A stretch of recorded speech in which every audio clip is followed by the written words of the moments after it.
Namaskar. Today we are going to learn how the groups and teams work in an organization. It is said that man is a social animal and man lives in groups.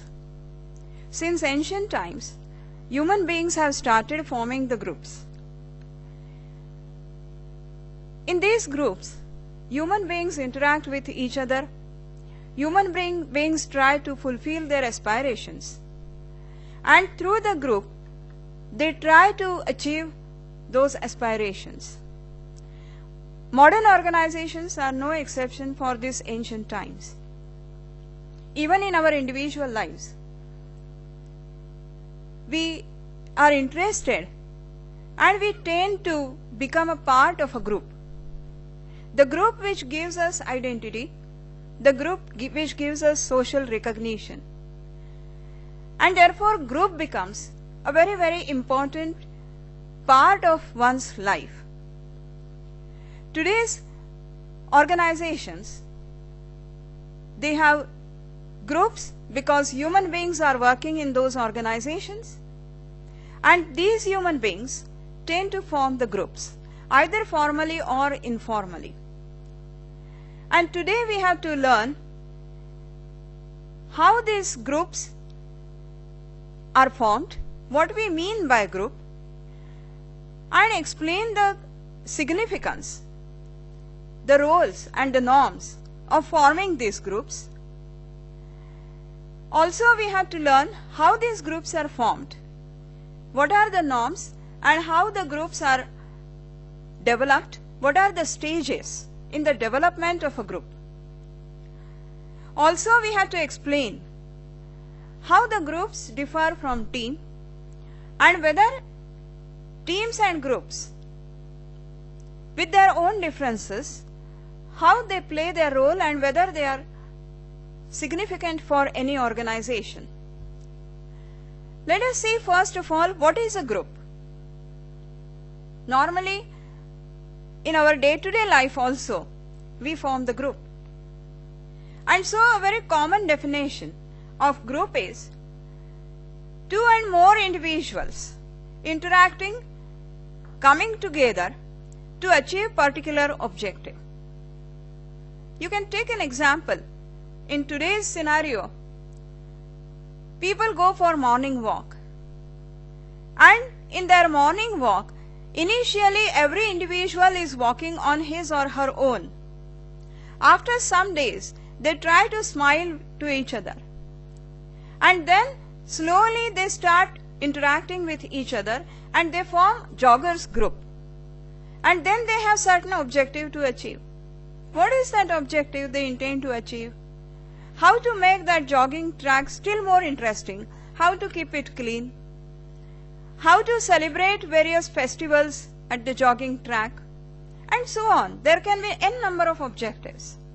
And likewise, slowly the joggers, individuals who come there for jogging, they start forming a group. So when we say a group is two or more individuals interacting with each other, and they come together to achieve a particular objective. In an organization also, individuals may be from different departments, but at the time of lunch, at the time of tea breaks, they come together and they start interacting with each other and they start forming a group. Or at the time of workplace, people who come from the same train, from the same bus, they may be from different departments, they may have different backgrounds, but with some objective, they start coming together, they start interacting with each other. And this is how the groups are formed. What are the various types of groups? After saying what is a group, there can be there can be various ways of forming the group. The first type of the group is a formal group. A formal group is one defined by the organization structure with designated work assignment and established tasks. People come together, interact with each other, but the organization, the top management or the departmental head, they form that particular group. We have seen an example of joggers track. Corporation may come forward and corporation may say that for joggers, all the joggers track in a particular city, we will have citizens group. Now this is a formal group established or formed by an organization in order to achieve certain objectives, give some assignment or accomplish certain tasks. And the corporation may give a task to this group that they will visit to various jogging tracks in a particular city, and they will give suggestions to the corporation as to how these jogging tracks can be kept clean or made more interesting. In a similar manner, in any organization, the middle level manager, the departmental head, they may form a particular group, a group of maybe 6, 7, 10 employees or 15 employees, and those employees, that group may be given a particular task to accomplish. So this is the group which is being created, formally created by an organization to accomplish the task, and so it is called as a formal group. Another type of group is informal group. This informal group, the name itself suggests, it is neither formally structured nor organizationally determined, but natural formations take place and people start coming together and forming the group. Typically, if you see in Mumbai, for example, people going by the same local train, they start forming a group. They celebrate all the festivals, even Ganesh festival, in the train, and these are the groups which are informally formed. Neither they are structured nor they are organizationally determined, but people come together and people start interacting with each other. And this is response to the social need of a person. Imagine a person every day going by local train and not talking to anyone. How long he can sustain?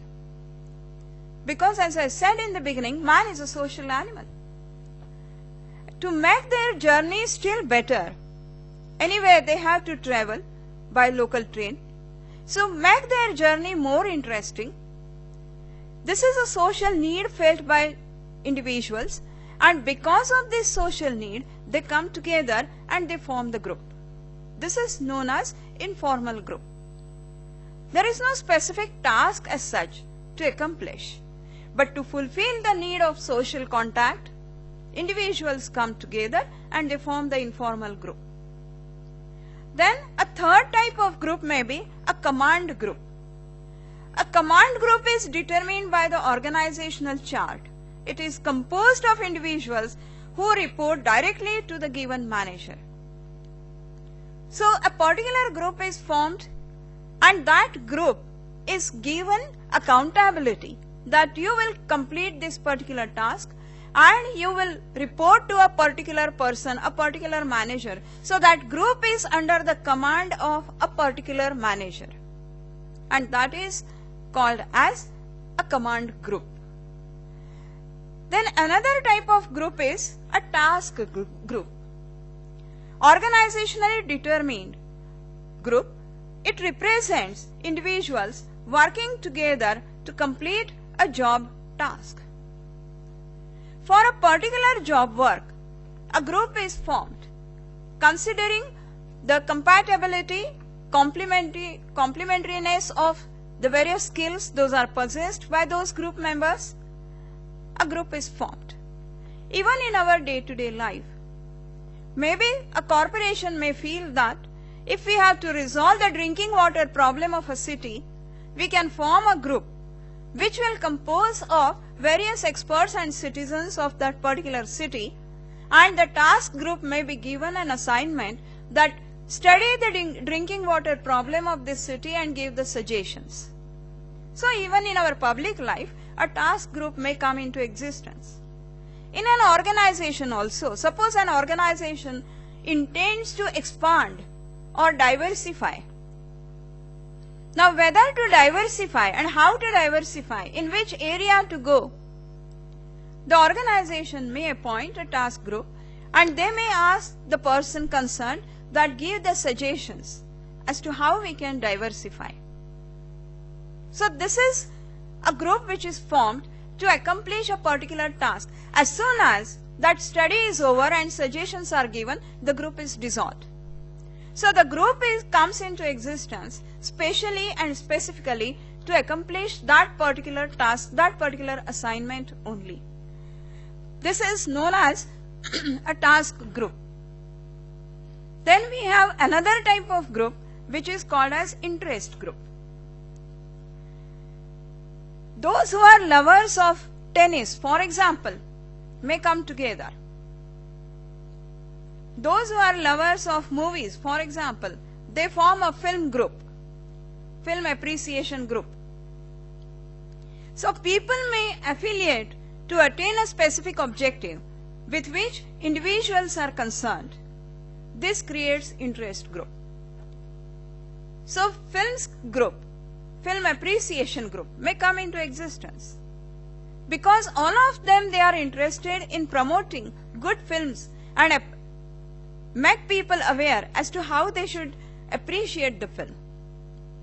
And so this interest group, these individuals, they may come together and they form a group, and that is known as interest group. And then we have friendship group. Groups often develop because individual members have to have one or more common characteristics. Friendship groups today are very common. Due to social networking sites, you will find many friendship groups coming into existence. Even in an organization, through intranet, individuals working in the organization, they may form what is called as a friendship group. What does it take to make a group? How to form a group? 2 or more people, they come together. That is the first step. 2 people, 3 people, individuals may feel that let us form a group. So they come together. They have a free interaction, and then they tend to call other individuals who are interested in that particular work or in that particular area. So there is an interaction between the members.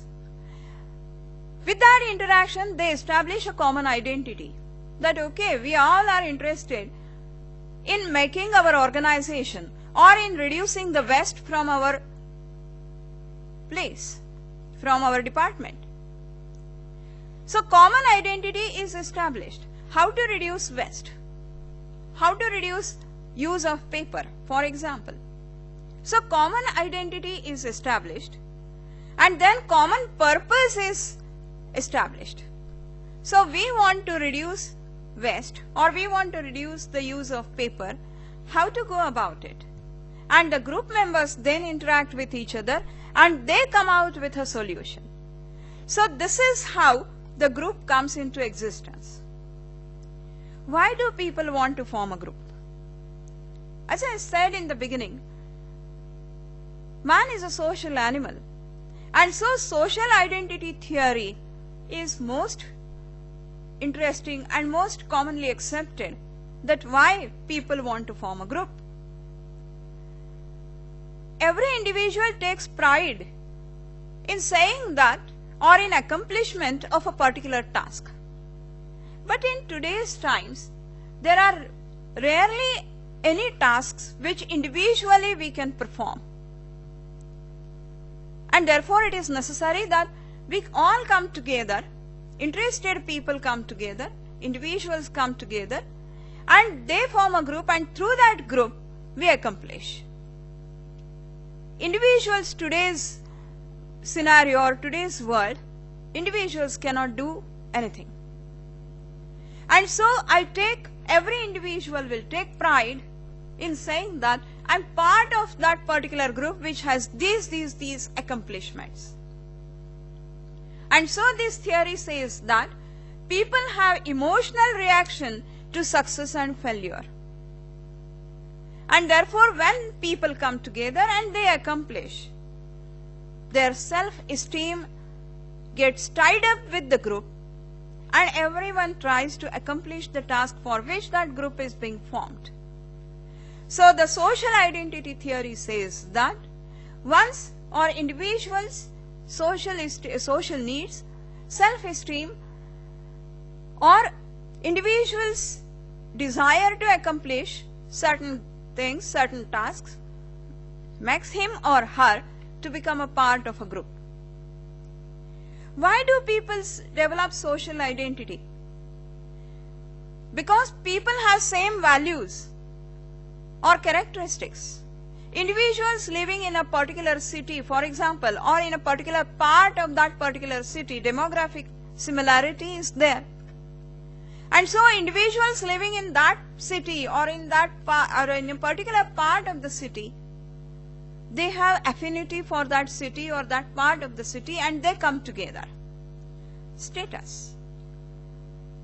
Sometimes people have equal status, individuals, and they come together. For example, all the managers from the industries in a particular city, they may form managers group, managers club.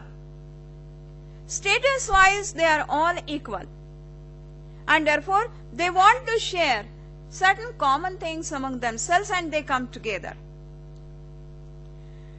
Third reason why people want to come together is reduce uncertainty. The reason, as I said in the earlier, there are rarely any tasks today in this world that individuals can accomplish. And chances of failure are more if you individually try to do that. In a particular city, for example, if an individual is taking up the issue of environment, he or she alone cannot raise the issue and make it successful. And therefore, there is a need for a group. So you reduce the uncertainty part of it. And so to reduce uncertainty also, groups are formed. What are the different stages of group development? There is a 5-stage model of group development. The first stage in these 5 stages is forming stage. This forming stage is characterized by a great uncertainty whether the group will be formed, what will be the purpose, how will be the structure of the group, and the members are just interacting with each other, that whether they should have a formal leader, what should be the task that they should accomplish, and so on and so forth. The second stage is the storming stage, where there may be conflicts among the group, among the members who intend to form a group. There may be conflict over which tasks they should take up. There may be conflict over leadership. There may be conflict over control. For example, if the individuals decide to form a group to protect environment in a particular city, environment is a broader term. And so, exactly what we should be doing, exactly what task the group should undertake, who should be controlling that group, over this there may be conflict. When this stage is complete, there is relatively clear hierarchy of leadership within the group. So after this stage, the third stage comes, where the norming stage, where the relationship between the group members are normalized and they start developing close relationship. There is now a very strong sense of group identity and characteristics, and every group member is fairly clear about the tasks to be accomplished and who will be the leader for the group and how the group will be organized. So this stage is the forming stage.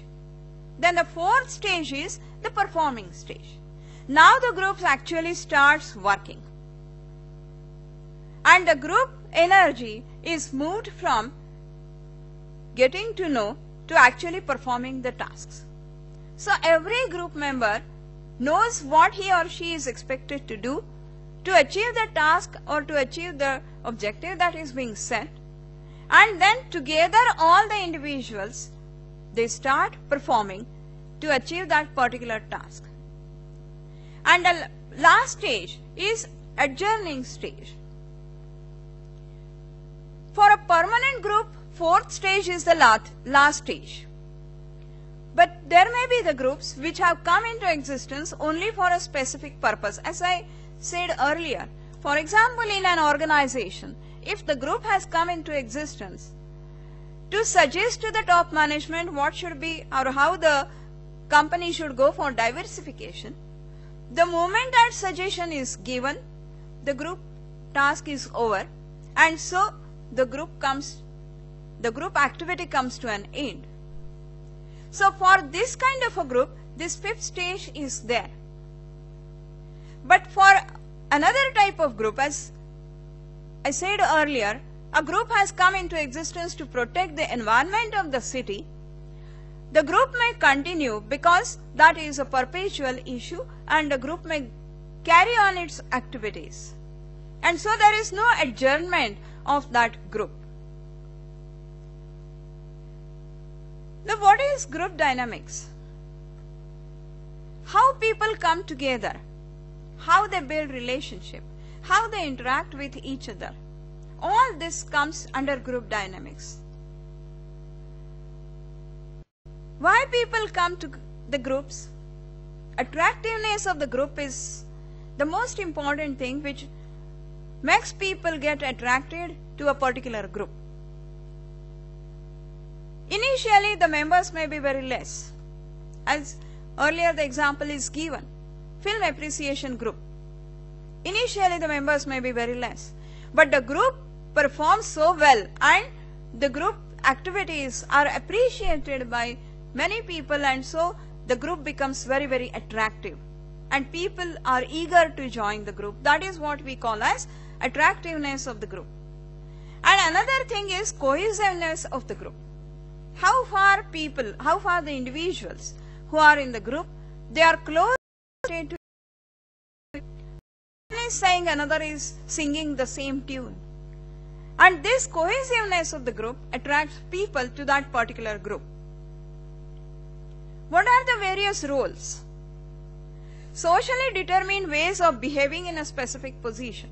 So how the individuals, how the group members should behave, that is being decided or that is being seen, observed. And those are the roles, that is the role which is played by the various individuals. There are a set of expectations concerning what a person must do, must not do, or may do in a given situation. So the group has this particular role, the individual members has this particular role to play. There are certain norms and standards laid down if a person or individual becomes member of the group. So the standards for conduct that help individuals judge what is right or good or bad in a social setting, in a given social setting. Now these are the norms which are culturally derived from one culture to another culture. Usually these norms are unwritten. They are understood and they are just orally passed on, or by behavior of individuals, they are passed on from one individual to another individual. Many a times they go beyond formal rules and written policies. Why the group should enforce norms? It is necessary to enforce norms because the survival of the group will depend on whether the individuals of that group, they are following those norms or not. The group has specific culture, the group has specific philosophy, and every individual has to follow that particular philosophy. And so these groups, individuals, they have to see to it that the group survives. And if the group has to survive, every individual must fall in line, must follow the philosophy, the norms and the standards of the group. Every individual gets clarity about what is expected of him or her when the norms are set. Many a times, while the groups are working, there are awkward situations which may come. And in those awkward situations, the group members, they can get guideline from the norms. To express key group values, it is necessary when the group members go out and talk to people, they can tell people what is this group all about and what are their norms and standards. And that is why it is necessary. Once these norms and standards are set and individuals learn to behave in that particular way, then the group becomes a matured group. A matured group is a group where members are aware about each other's strengths and weaknesses, assets and liabilities, as it is put here. Strengths and weaknesses. So every individual know what are the strengths and weaknesses of my group members. Individual differences are accepted. No two individuals on this earth can think in the same way. And therefore there are bound to be differences. But accepting those differences and then developing relationship and working together is something which is understood in the group. And so individual differences are accepted. The group's authority and interpersonal relationships are recognized. So every individual's right is recognized. And every individual respects individuality of another group member. Group decisions are made through discussion. So there is a democratic way. Individuals discuss among themselves and then they come to the conclusion and then they form a decision. If there is any conflict, it is the conflict on the issues and not on emotional things. So emotions are out and only issues, rational thinking is in place. And conflict is on those rational things and not on emotional issues. And every member of the group is aware about the group process. These are the characteristics of groupthink or matured group, as we say. Now, when the group becomes matured, there is every danger that the group may face the problem of what we call as groupthink. What is groupthink? Groupthink relates to norms. At times, the members, individuals, with their long standing, with their many years staying together, it becomes in such a way that their relationship becomes such that nobody dares to oppose. Nobody dares to say that I disagree on this particular thing or I disagree on this particular issue. And so at times it starts happening that few members in the group, they start holding the group and they place before the group what is their thinking and nobody dares to oppose that. And in such a situation, naturally, the group's performance is adversely affected. And so it is necessary that the leader of the group is always should be aware that the group is not or it doesn't fall into this groupthink process. What are the symptoms of groupthink? Certain individuals start using pressure tactics over members who are little weak or who are little shy. In any group, there are members who may be little shy to express their views. And then the members who are very powerful, they may exercise pressure over these members, and these members, even though they differ and they may have a very valid point, they may not express. Members may have doubts about certain things, but few members are so strong in the group that these members are scared of voicing their doubts. And at times there is an illusion of unanimity. People are so fond of saying that all our decisions are unanimously taken. Now people take pride in saying that, and then even though there are few members who do not agree, with this fond of unanimity, they also tend to fall in that particular line, and then the group may say that we always take the decisions unanimously. Inside the group there are differences. And so this groupthink should not enter in the group. If it enters, it adversely affects the performance of the group. And so the managers have to reduce, somebody has to be there who can reduce this groupthink. It is necessary to monitor the group size. If the group becomes too big and individuals fail to interact with each other very freely, if the group is of say 200 people, maybe few people become very dominant and others may not say anything. And so the group should not become too big. Second, managers should also encourage group leaders to play an important role. Here the role of the group leader is very, very important. The leader should see to it that every member is given an opportunity to voice his or her opinion, and that will stop the groupthink. Today we understand, and all of you must have heard about devil's advocate.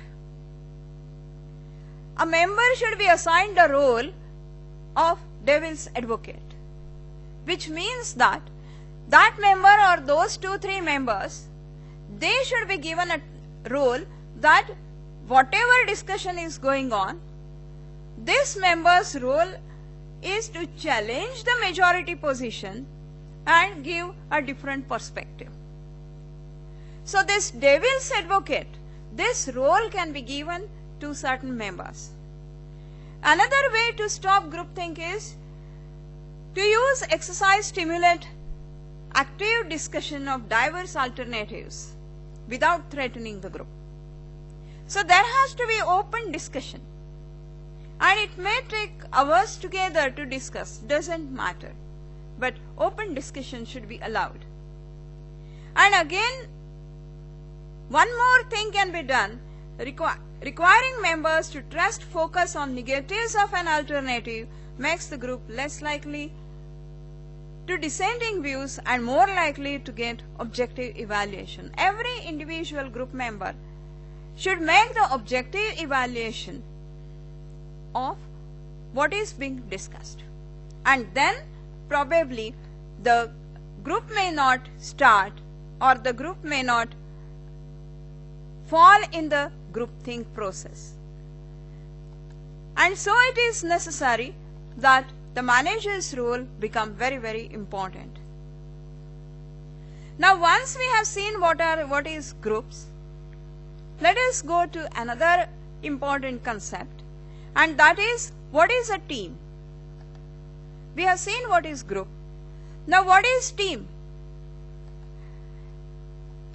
And what is the difference between a group and a team? So when we are going to the teamwork or team building, our learning objectives are to understand the difference between a group and a team, to identify the characteristics of an effective team, and to decide as to how the teams can be formed. There can be different types of teams. Before that, let us know what is a team. A simple definition of a team is, before anything is said, task is performed. So there is perfect mutual understanding among the members of the team that what is expected and what another member is expecting from me, or what my leader is expecting from me. Take the example of a cricket team, because all of you are very much familiar and fond of these cricket teams. We call them team of cricketers. We don't call them group of cricketers. That is the difference between the two. So team of cricketers, we call it as cricket team, hockey team. We don't call it as group of hockey players. And so when we call it as team, naturally the relationship between the two team members is different from what it is in the group between the individuals. There is mutual trust and there is perfect understanding, and the skills and competencies of every team member are supplementary and complementary to each other. And this is how the teams are formed. There are various types of teams. Problem-solving teams. In any organization, a team may be formed of 5 to 12 members to solve a particular problem. For example, at the shop floor level in a particular machine or in a particular set of machines, a noise is coming continuously. And people are not able to understand at the shop floor level from where this noise is coming. And so the supervisor or the production manager may appoint a team of experts, 5 members. Let us identify why this noise is coming from this set of machines. Problem solving team. And so the first part is problem solving teams. Another type of team is self-managed work teams. These self-managed work teams are group of employees, typically 10 to 15 in number, who perform highly related or independent jobs and take on many of the responsibilities for their superiors. These tasks are of planning or scheduling the work, assigning the task to members, and so on and so forth. So people, the group or the individuals in a particular workplace, they may come together to form a team for planning that particular work. No outside or the higher authority is not appointing the team, but people come together on their own and they form team and they try to plan the work properly, assign the work properly, or schedule the work properly. Then we may have cross-functional teams. An organization wants to go or intends to go for diversification. The top management may appoint a cross-functional team. So, the top management may draw members from production department, marketing department, maintenance department, and so on, supply chain department, so that when this diversification issue or this particular issue is discussed, the expertise of all these departmental experts will be taken into account and then the decision will be taken. So these are cross-functional teams. And today in modern times, we have virtual teams. Individuals may be sitting at different workplaces. They may never come in front of each other face to face. But through computer technology, through internet, they unite and they do certain work. These are called as virtual teams. Why teams have become so popular? Teams have become very popular because teams outperform individuals. Reason is very simple. Individual's competency, individual skills, it has limitation. But when complementary and supplementary skills possessing people, individuals, they come together, naturally all types of skills and competencies come together and the performance is better. Today hardly there is any task which requires only one skill or only one competency. Today's tasks are such that they require multiple skills, they require multiple competencies, which individual may not be able to possess. And therefore, naturally, the teams outperform the individual performance. Teams can use the talent of every individual in a better manner, because that particular team member has a specific skill, has a specific competency, so a specific role to play in that particular team. Like for example, in a cricket team, A bowler has a specific role to play, so his talent of bowling is used in a better manner. Similarly, in an organization also, every individual has skill for which he is or she is known for. That talent is used in a team in a better way because the person is able to concentrate on that particular skill, on that particular competency. Teams are more responsive to environment and they are flexible because the team members are discussing among themselves. And so, from different perspectives, they can look at a particular issue and they can be more responsive to a given situation. Team facilitates employee involvement. Teams are tied together because every individual knows that my skill and competency and the another team member's skill and competency, we are interdependent. And therefore, there is more employee involvement. And more important is, team facilitates innovation. When all these brains come together, all these skills and competencies come together, they try to think in a different manner and that gives birth to something new. What is the difference between the work groups or the groups and the teams? In groups, they share the information, whereas in teams, they believe in collective performance. In groups, at times they are neutral, sometimes even negative about certain things, about certain issues. There is less synergy, as we can call it. But in teams, there is more synergy and team members are more positive to each other, each member's team. Accountability in group, many a times there is no accountability or individual accountability. But in teams, there is a mutual accountability. When India wins the cricket match, it is the team that has won. And when India loses the match, it is the Indian team that has lost the match. It is not the individual. It is the mutual. So accountability is mutual. And as far as skills are concerned, in groups, there may be randomly people are coming together, so there is no cohesiveness as such in the skills.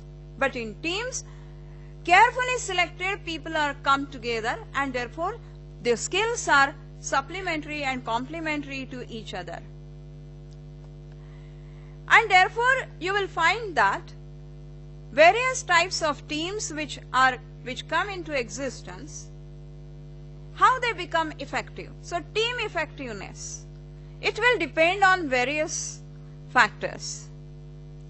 The team effectiveness will depend on the context, why the team is being formed, and whether the team is being given adequate resources, whether they are given proper structure, whether proper climate is created for mutual trust. So, team members must trust each other, and whether the performance evaluation is done as a team and not as an individual. So, the team effectiveness will depend on the first part, context part, these 4 parameters. Then composition of the team is another factor which will decide team effectiveness. What is the composition of the team? How the members are selected? What are the abilities of the members? What are the personality of the members? Whether those personalities are compatible to each other or not. Whether proper roles are allocated to every team member. Every team member should be aware as to what exactly he or she is expected in that particular team. There has to be diversity so that the skills and the competencies are complementary to each other. Size of the team. This is a very important factor which will lead to team effectiveness. If the team becomes too big, For example, if a team becomes a member of say 25 or 30 people, they will never come to consensus. And therefore, size of the team becomes very, very important. Whether the members are flexible enough to accept the individuality and the individual opinions of other team members. And then the third parameter or third factor on which team effectiveness will depend is what is the work design. Whether the team is given autonomy or not to work, or somebody is putting the pressures. So autonomy of the team is very, very important. Once they are put together as a team, whoever has formed the team should believe in the competency of the team leader and the team members, and they should be given complete autonomy. Skill variety of the team members, that is another factor. Task significance, whether the members really appreciate that the task which is being given to them is so important, or what is the value or what is the importance of that task for the organization. And therefore it is necessary that team effectiveness depends on all these factors.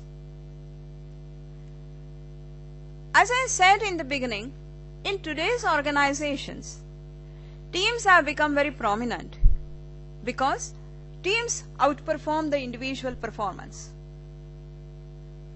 And today's world, and so when any organization looks for recruitment of people, they first see whether that particular individual can become a good team member.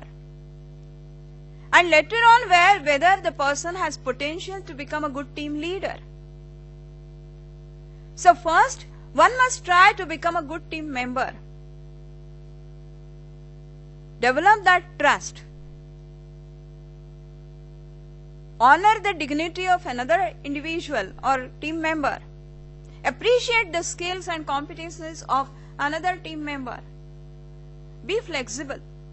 Be patient. Now all these are the characteristics, all these are the attributes that a person must have to become a good team member. And the organizations look for individuals, those individuals who have these kind of attributes. Because in any organization, today, tasks are performed in teams. And so in our individual life or in our corporate life, organizational life, groups and teams are very, very crucial. And one must understand and one must develop all those attributes which will make oneself a good team member, a good group member. So it is necessary to appreciate and understand how these groups and teams are being formed and how they work. Thank you very much.